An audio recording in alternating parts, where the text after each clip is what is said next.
కొంచెం ముందు జరగండి, ఇది కాదు, ఇది వికెట్ అవుతుంది. రండి సార్.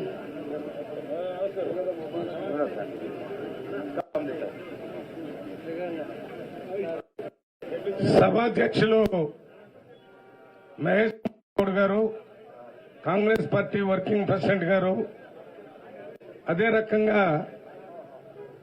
అంజన్ కుమార్ యాదవ్ గారు, హనుమంతరావు గారు, మినిస్టర్ గారు శ్రీధర్ బాబు గారు, ఎమ్మెల్యేలందరూ ఈ కార్యక్రమానికి వచ్చినటువంటి కాంగ్రెస్ పార్టీ నాయకులకు, వేదిక మీద కూర్చున్న నాయకులు, వేదిక ముందు ఉన్నటువంటి నాయకులు, వారితో పాటు అఖిల పక్షానికి సంబంధించిన సిపిఐ, ఆమ్ ఆద్మీ, ఇతర పార్టీల నాయకులు అందరికీ నా హృదయపూర్వకంగా చేస్తున్నాను. ఇవాళ రాష్ట్రంలో కాంగ్రెస్ ప్రభుత్వం రావటం మొట్టమొదటి ఇక్కడ చేయటం జరుగుతుంది. ఈ ప్రభుత్వమే అణిచివేసే విధానానికి, రాజరిక పరిపాలనకి, అప్రజాస్వామ్య పరిపాలనకి వ్యతిరేకంగా కాంగ్రెస్ పార్టీ మరి పోరాటం చేసి ప్రజలు కాంగ్రెస్ పార్టీని అధికారంలోకి తీసుకొని వచ్చారు. ఇవాళ భారతదేశంలో పార్లమెంట్ అనేది భారత ప్రజలు 130 కోట్ల మంది ప్రజలకి ఒక దేవాలయం లాంటి పార్లమెంటులో కొంతమంది దుండగులు పార్లమెంటు జరుగుతున్నప్పుడు ఆ గ్యాలరీస్ లో నుంచి దూకి పేపర్లు ఇచ్చినటువంటి సందర్భంలో కాంగ్రెస్ పార్టీ సంబంధించిన ఎంపీలు, సిపిఐ, సిపిఎం లేక ఇండియా టీముకు సంబంధించిన ప్రతిపక్ష పార్టీల ఎంపీలందరూ పార్లమెంటులో ఈ రకంగా ఆ దుండగులు పార్లమెంటు లోపలికి 1, 2, 3 సెక్యూరిటీ దాటుకొని, బాబు ఏంటా ఇది, కొంచెం చిన్నగా మాట్లాడి నడుచుకుంటున్నారు. సెక్యూరిటీ లైన్స్ దాటుకొని లోనకొచ్చి పార్లమెంటు లోపల నుంచి కాగితాలేసి దూకితే ఇది పార్లమెంటరీ డెమోక్రసీకి మంచిది కాదు. ఎవరు దూకారు, ఎందుకు దూకారు, వారి ఉద్దేశం ఏంటి అనే విషయాన్ని జూపల్లి కృష్ణారావు గారు మినిస్టర్ గారిని పైకి రావాల్సిందిగా కోరుతూ, ఎందుకు ఆ రకంగా సెక్యూరిటీని దాటుకొని లోనకొచ్చి దూకారో దాని మీద ఒక స్టేట్మెంట్ ఇవ్వాలంటే ప్రతిపక్ష పార్టీ పార్లమెంటు సభ్యులు అడిగితే హోం మినిస్టర్ గా, భారతదేశ హోం మినిస్టర్ కి పార్లమెంటులో కూడా ఆయన హోం మినిస్టర్ కాబట్టి ఆయన స్టేట్మెంట్ ఇవ్వాలి. ఆయనతో పాటు ప్రధానమంత్రిగా ఉన్న మోడీ గారు స్టేట్మెంట్ ఇవ్వాలని అడిగితే స్టేట్మెంట్ ఇవ్వకుండా అడిగినటువంటి వాళ్ళని సస్పెండ్ చేసే విధానం అసలు మన భారత ప్రజాస్వామ్య వ్యవస్థలో, మన రాజ్యాంగం ప్రకారం అవసరమే లేదు, అవకాశమే లేదు. ఎందుకనంటే మేమేమన్నా హౌస్ నడపకుండా స్పీకర్ దగ్గర అడ్డదిడ్డంగా మాట్లాడి ప్రజాస్వామ్యయుతంగా పార్లమెంటు జరగకుండా చూస్తే మీరు సస్పెండ్ చేయాలి.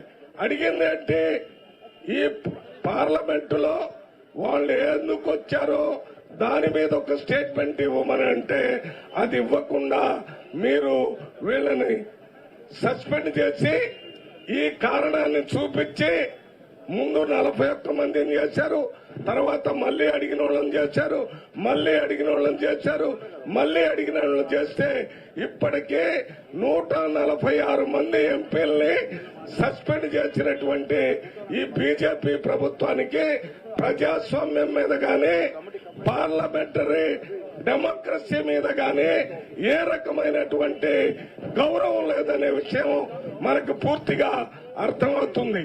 ఈ రకంగా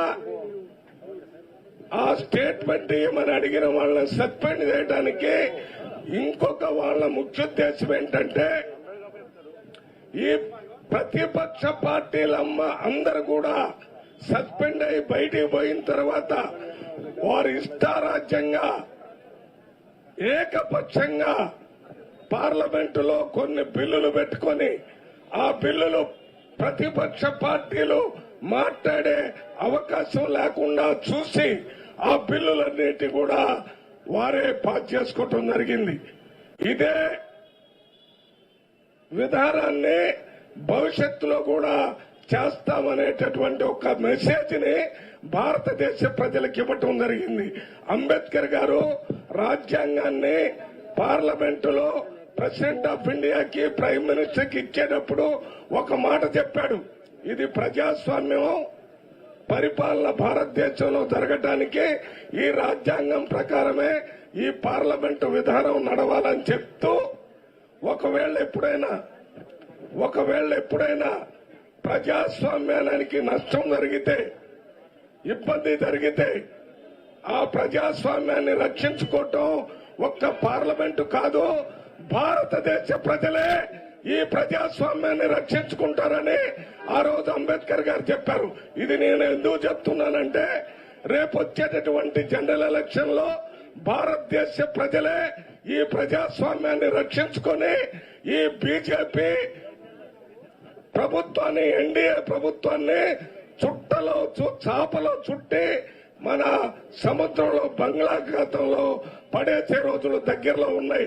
దీనికి భారీ మూల్యాన్ని బీజేపీ ప్రభుత్వం చెల్లించాల్సి ఉంటుందని వారిని హెచ్చరిస్తూ ఇండియా టీం రాహుల్ గాంధీ గారు వారు ఈ భారత్ జోడో యాత్ర చేసిన తర్వాత, ఈ ఇండియా టీం ఏర్పడిన తర్వాత భారతదేశ ప్రజలకు ఒక నమ్మకం వచ్చింది. రేపు కాంగ్రెస్ పార్టీ గాని ఇండియా టీము గాని భారతదేశంలో ప్రజాస్వామ్యాన్ని పునరుద్ధరిస్తారని, పరిపాలన నడిపిస్తారని, ప్రజాస్వామ్య పరిపాలన తెస్తారని నమ్మకం ప్రజల్లో కలుగుతున్న సందర్భంగా దానికి వ్యతిరేకంగా ప్రభుత్వం ఈ రకంగా 146 మందిని సస్పెండ్ చేయడాన్ని తీవ్రంగా ఖండిస్తూ ఒక్క తెలంగాణలోనే కాకుండా మొత్తం అన్ని రాష్ట్రాల్లో ఇవాళ ఇండియా టీం నాయకత్వంలో ఇది మెగా ప్రొటెస్ట్ ని చేస్తూ ఉన్నారు. ఒక పర్యవసానంతో రేపు జరగబోయేటటువంటి ఎన్నికల్లో 100% ఇండియా టీం ప్రభుత్వంలోకి వస్తుంది. బీజేపీ ప్రభుత్వం 100% బీజేపీ ప్రభుత్వం దిగుతుందని మీ అందరికీ మనవి చేస్తూ నేను సెలవు తీసుకుంటున్నాను. జై హింద్, జై కాంగ్రెస్. పెద్దలు గౌరవనీయులు ప్రొఫెసర్ కోదండరామ్ గారిని మాట్లాడుతుందిగా కోరుతాం.